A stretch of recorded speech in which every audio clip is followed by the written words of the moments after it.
What is Nikka Mishar? Nikka Mishar is a type of marriage contract recognized in some interpretations of Islamic law, primarily within Sunni jurisprudence. It still requires a standard Islamic nikah, or marriage contract, such as offer and acceptance, dowry, 2 witnesses, and a guardian. Nikka Mishar is characterized by a formal marriage agreement, where the wife voluntarily relinquishes certain rights typically associated with marriage, such as the right to cohabitation or living together with the husband, the right to financial maintenance or nafaqah,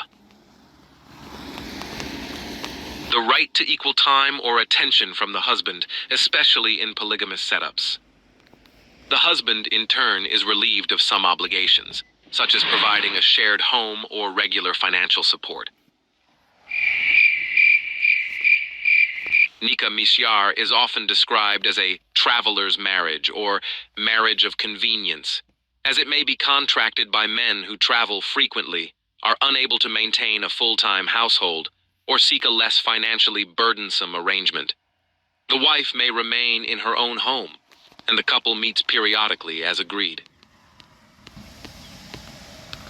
In modern times, it is common for wealthy Arab men to travel to poorer Muslim countries like Pakistan, Indonesia, or Bangladesh, and enter into misyar marriages to satisfy their lust. The marriage organizers are usually pimps who seek out women from poor families. The dowry provided by the groom is often substantial for the woman and her family, sometimes enough to support them for a month. Enticed by the money, the woman's side agrees to the misyar marriage for a few days or weeks. After the vacation ends, the groom typically divorces his misyar wife and returns to his Arab country. Islamic scholars are aware of the negative impacts that may arise from Nikka Mishar. In a Nikka Mishar, a woman usually does not receive protection, a home, or financial support. She only meets with her husband for sexual relations. Couples who enter into a Nikka Mishar usually do so with the intention of divorce. As ulamas, we certainly would not want women in our families, such as our sisters, mothers, and daughters, to experience such a marriage. However, we cannot forbid the practice because it is implied in the Quran and was practiced by Prophet Muhammad himself. Sauda and the origin of Nikka Mishar. The following event led to the revelation of Quran, Surah An-Nisa, verses 128 to 129.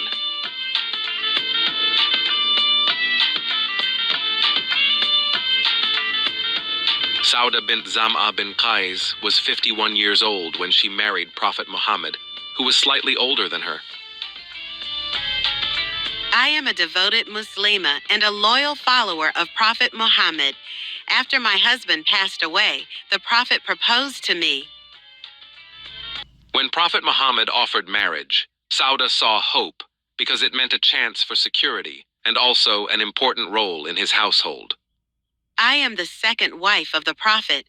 His first wife, Khadijah, died not too long ago. He needed a mature woman to take care of his children and to do the household errands for him for free. Sauda later moved to Medina to be with her husband. There she helped build the emerging Muslim community. As Prophet Muhammad's influence grew, so did the number of his wives. Among them were younger, more favored wives, such as Aisha, Juwairiya, Safiya, Habiba, and Zainab, as well as his favored concubines, the Jewish woman Rayhana and the Coptic woman Maria. They were all known for their youth and beauty. I know the Prophet was really fond of his third wife, Aisha. He even claimed that without her, no Quran verses would have come to him. But now, many more beautiful young girls and women surround him. I have no chance of competing with them.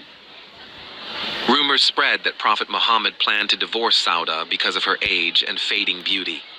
His preference for youthful beauty made her future uncertain. I heard that the Prophet is going to divorce poor Sauda because she's old and no longer attractive. What would you expect from a man of such low character, given his history of lying, cheating, and stealing? I know. It's absurd to expect loyalty from him. It seems like the prophet is going to divorce Sauda. That old hag? Good. That means more time for him to have fun with his beautiful girls.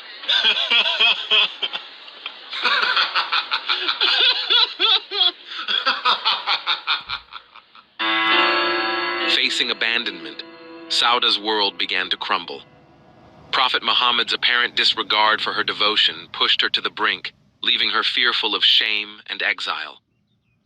I know I'm not young anymore and can't compete with those beautiful girls, but if the prophet divorces me, I won't survive. At my age, finding a job would be nearly impossible, and I can't remarry because the prophet forbids his wives from doing so. This is a matter of life and death for me. I must find a way to persuade him to keep me as his wife. In desperation, Sauda turned to Aisha, Prophet Muhammad's favored wife.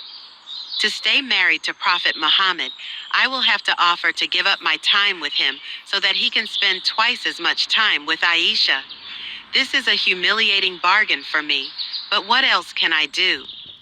Aisha, I know it's your turn with the prophet today, but I just need a little of your time to ask him not to divorce me.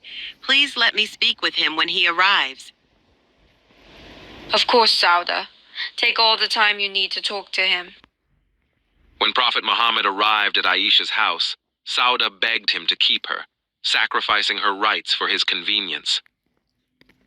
I'm willing to give up my turn to Aisha, but please don't divorce me.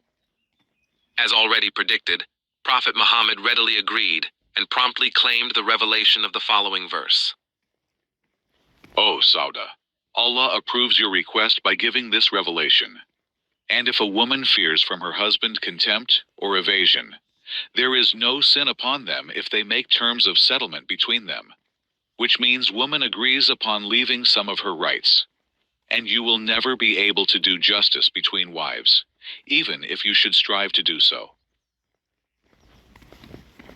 Strangely, before this event, Prophet Muhammad required husbands to treat each wife justly, even advising against polygamy if fairness couldn't be maintained, in the same surah, verse 3. If ye fear that ye shall not be able to deal justly with the orphans, marry women of your choice, 2 or 3 or 4. But if ye fear that ye shall not be able to deal justly with them, then only one, or a captive that your right hands possess, that will be more suitable, to prevent you from doing injustice. This means that Quran, Surah An-Nisa, verse 128, 129, has nullified Surah An-Nisa, verse 3, with serious negative consequences for wives. Allah, the Al-Adil, the very just and fair, has permitted Muslim husbands to treat their wives unjustly.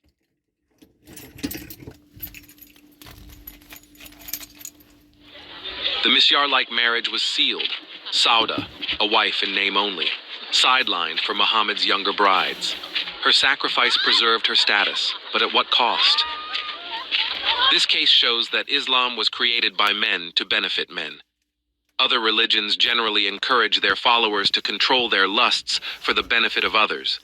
But Islam is the opposite, as it encourages men to indulge their lusts at the expense of the weak.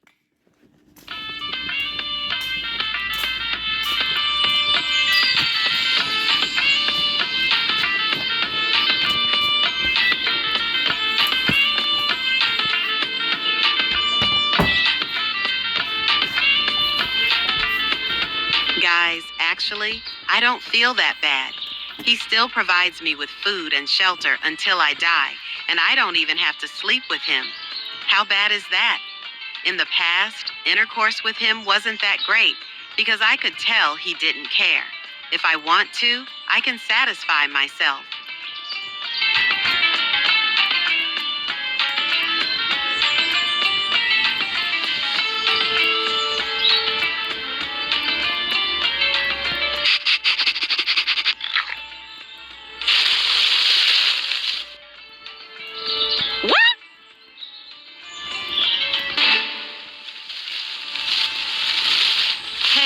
Hey, him back to me. What can we learn from the case of Sauda and Prophet Muhammad? Initially, their marriage was a traditional Islamic marriage, but when the Prophet lost interest in her, he intended to divorce Sauda. This situation forced Sauda to relinquish her right, turning their marriage into a mere Nikka misyar. Her status dropped from a wife to a second-class wife, lower in rank compared to the other wives.